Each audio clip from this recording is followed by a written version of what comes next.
Olá, tudo bem? Eu estou fazendo esse vídeo para vocês, professores, que têm me procurado para compartilhar as dificuldades que vocês enfrentam com os alunos dentro da sala de aula. Quais são os problemas mais frequentes que vocês têm me relatado? São muitos jovens que andam se automutilando, são jovens que estão com depressão, tendo pensamentos de suicídio, são jovens que estão se envolvendo com as drogas e se envolvendo com o álcool. Esses são os problemas mais frequentes que vocês têm enfrentado dentro da sala de aula. O que eu quero passar para vocês é um conhecimento e ferramentas que vão ajudar vocês a lidar com essas situações. Primeiro eu quero explicar para vocês o seguinte: quase sempre quando um jovem está se envolvendo com drogas, com álcool, está se automutilando, está desenvolvendo um quadro depressivo, quase sempre esse problema está ligado a questões emocionais. Isso é, ele tem um sentimento, esse sentimento lhe causa uma dor profunda, e aí as drogas, o álcool, a automutilação, tirar a própria vida, é uma forma de ele se livrar dessa dor que ele tem no seu cérebro emocional. Para vocês entenderem, eu vou explicar o seguinte, veja só. O nosso cérebro é dividido na área racional, chamada neocórtex, e na área emocional, que é chamado sistema límbico e reptiliano. É exatamente nesse sistema que são registradas as nossas emoções. Só que essas emoções, elas são causadas por pensamentos. Isso é, dependendo do que você está pensando, o seu cérebro emocional ele vai fazer com que você sinta alguma coisa. Bons pensamentos, bons sentimentos. Maus pensamentos, maus sentimentos. Só que o que ocorre? Os pensamentos que muitas vezes a gente traz à mente, independente de ele ser real ou não, o seu cérebro emocional ele não identifica se aquele pensamento ali está sendo verdadeiro. Então, de uma forma ou de outra, ele vai ativar um sentimento mediante aquilo que você está pensando. Para você entender, eu vou lhe explicar. Muitas pessoas, quando estão vendo, às vezes, por exemplo, um filme de terror, elas sabem que aquilo ali não é real. Elas sabem que aquele filme tem alguém que está, o sangue, ele é tinta, eles sabem que tem alguém ali filmando, que tudo aquilo é uma montagem. Mas mesmo tendo consciência que aquilo tudo é uma montagem, ele consegue sentir medo. Isso é, o cérebro emocional ele não identifica se aquela imagem ela é real ou não. Então, o que ocorre muitas vezes na mente dessa juventude? Eles não estão vivendo, às vezes, aquela situação, mas eles carregam as lembranças dessa situação. Por estarem presos a essas lembranças, isso faz com que eles tenham uma dor exatamente no cérebro emocional deles. E aí fazem com que eles busquem uma fuga, uma forma de se livrar dessa dor. Na maioria das vezes, esses pensamentos negativos eles estão relacionados àquilo. Estão relacionados à rejeição, isso é, foram abandonados por pai ou por mãe, ou são maltratados por pai ou por mãe, ou porque presenciam cenas de agressividade por causa do alcoolismo de um pai. Normalmente, eles também têm esse sentimento por causa de traumas. O que são traumas? São experiências emocionais muito fortes, que são negativas, que faz com que fique registrado no cérebro dele aquela experiência. E mesmo essa experiência sendo no passado, nosso cérebro cria gatilhos que fazem com que você tenha os sentimentos dessas experiências traumáticas, como, por exemplo, jovens que sofreram abuso sexual na infância. Normalmente, eles têm esse tipo de problema por causa de alto grau de ansiedade, principalmente essa geração hoje, que detém muito tempo na internet, então se tornam extremamente ansiosos.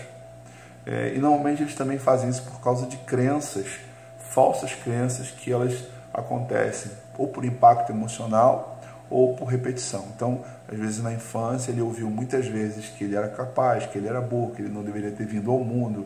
E o fato dessas frases elas terem sido repetidas muitas vezes pelos pais faz com que eles tenham pensamentos negativos acerca de si próprios, e aí automaticamente eles acabam tendo sentimentos também permanentes.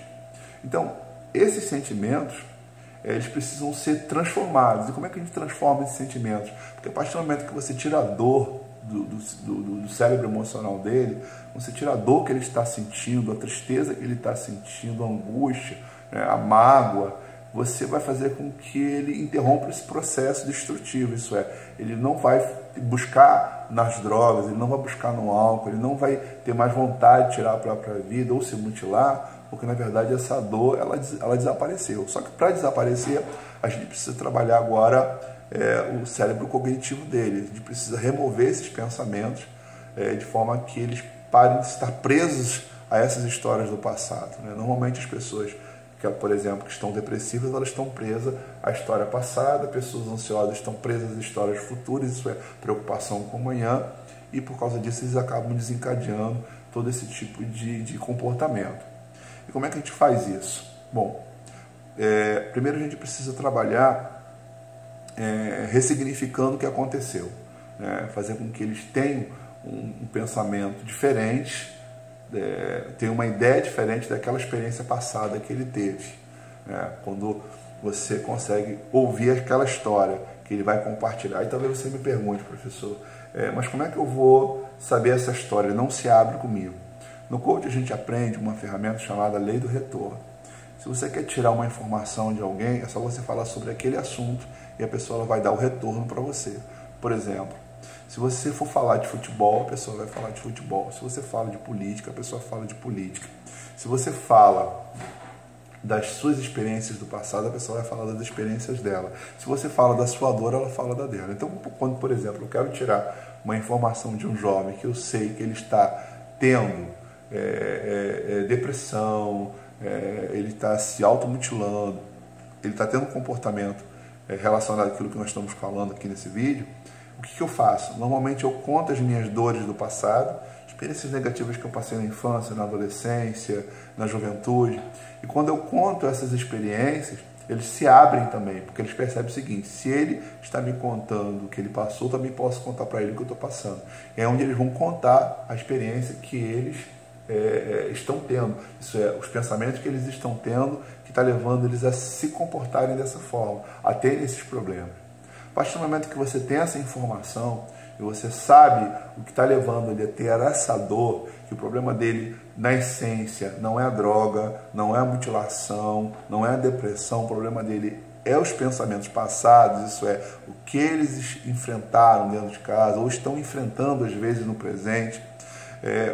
Quando a gente consegue ressignificar isso, porque agora você já sabe a informação, isso vai fazer com que esse pensamento ele tenha agora um outro sentido. Bom, para vocês entenderem, eu vou explicar uma experiência que eu tive. Uma jovem, uma vez ela me procurou e ela se automutilava. E eu perguntei para ela por que ela fazia isso e ela confessou que ela tinha um problema muito grave de relacionamento com o pai. O pai não falava com ela não falava com o pai. E eu perguntei para ela por que ela não falava com o pai. E ela falou assim: Marcelo, o que acontece? Meu pai é uma pessoa que está todos os dias em casa, ele não deixa faltar nada, mas meu pai não tem diálogo comigo, meu pai não conversa, meu pai, para o senhor ver, meu pai nunca me deu parabéns no dia do meu aniversário. Então eu percebo que ele não gosta de mim, meu pai não me ama, meu pai ele não tem prazer na filha que ele tem. Isso me deixa muito mal e automaticamente eu entro em depressão e eu começo a me automutilar. E aí o que eu fiz para poder tratar o problema dela? Eu ressignifiquei aquela experiência. Eu falei para ela o seguinte: veja só, se o seu pai não lhe dá os parabéns, se seu pai não lhe dá carinho, não lhe dá afeto, você é dessa forma por causa dele. Isso é, se você se mutila, você se deprime, é por causa dele. E aí ela me falou: eu acredito que sim. E aí eu perguntei para ela o seguinte: se você é desse jeito por causa do seu pai, por que o seu pai é desse jeito? Naquele momento ela ficou pensando e disse: bom, não sei. Eu falei: bom, talvez deve ser por causa do avô dele. Por causa do seu avô. Que tal você perguntar ao seu pai, como é que foi a infância do seu pai? Talvez ele não te dê parabéns porque ele nunca teve também os parabéns. Talvez ele nunca fez uma festa porque ele nunca teve uma festa. E talvez se você descobrir o que o seu pai passou na vida, talvez o sentimento que você tem de rejeição se torne um sentimento de compaixão. Ela foi para casa, procurou o pai e perguntou: pai, como é que foi a sua infância? E naquele momento ela me contou, numa outra sessão que eu tive com ela. Ela falou assim: meu pai sentou no sofá, Marcelo, e quando eu perguntei como é que foi a infância dele, os olhos dele se encheram de lágrimas, e ele falou assim: minha filha, eu nunca tive infância. Eu, quando tinha 6 anos de idade, meu pai me levou para o campo para trabalhar na lavoura, e eu não sei nem qual é o dia do meu aniversário, porque eu nunca tive aniversário. E naquele momento eu consegui mudar o sentimento que ela tinha, que era um sentimento de rejeição, por um sentimento de compaixão. E a partir do momento que eu mudei esse sentimento, aquilo que ela estava enfrentando, aquela dor que ela estava tendo, ela se aliviou.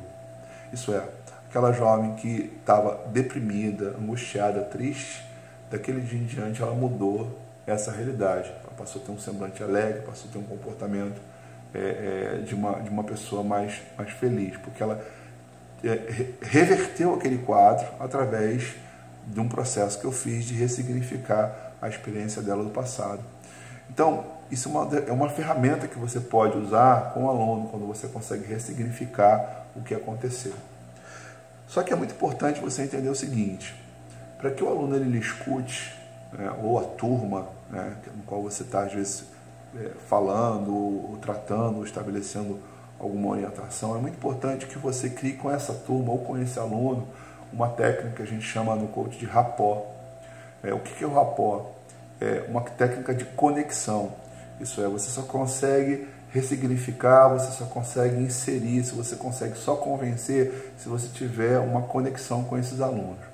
E essa técnica, né, é uma técnica que a gente usa para exatamente fazer com que as pessoas elas nos escutem, fazer com que as pessoas elas acreditem e pratiquem aquilo que a gente está orientando. Essa técnica é baseada em 3 ferramentas. Quais são as ferramentas do rapport?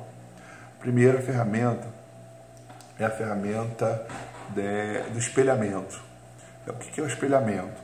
Normalmente as pessoas, o nosso cérebro, ele se simpatiza com aquilo que é parecido e ele se afasta daquilo que é diferente.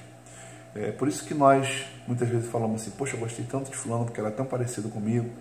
É por isso que às vezes uma pessoa que fala baixo, e aí uma pessoa que fala gritando, a pessoa que fala baixo assim: ah, eu não gostei de fulana porque ela só fala gritando. Por isso que às vezes uma pessoa de uma religião, ela já cria um preconceito com uma pessoa de outra religião. Por quê? Porque a religião é diferente. Por isso que às vezes você vê uma pessoa cheia de tatuagem e automaticamente a primeira reação de quem não gosta desse tipo de coisa é exatamente rejeitar. Por quê? Porque ela é diferente. Quando você tem um comportamento parecido, significa que aquela pessoa ela vai se simpatizar com você. Então, por exemplo, se eu estiver conversando com uma pessoa que fala alto, eu falo alto. Se essa pessoa fala baixo, eu falo baixo. Se ela está sentada, eu sento para falar com ela também. Com os alunos, se eles têm um linguajar jovem, eu também vou ter um linguajar jovem. Por quê? Porque eu quero criar o espelhamento e, através do espelhamento, criar a simpatia. A segunda ferramenta dessa técnica do rapport é a palavra de elogio. O que ocorre?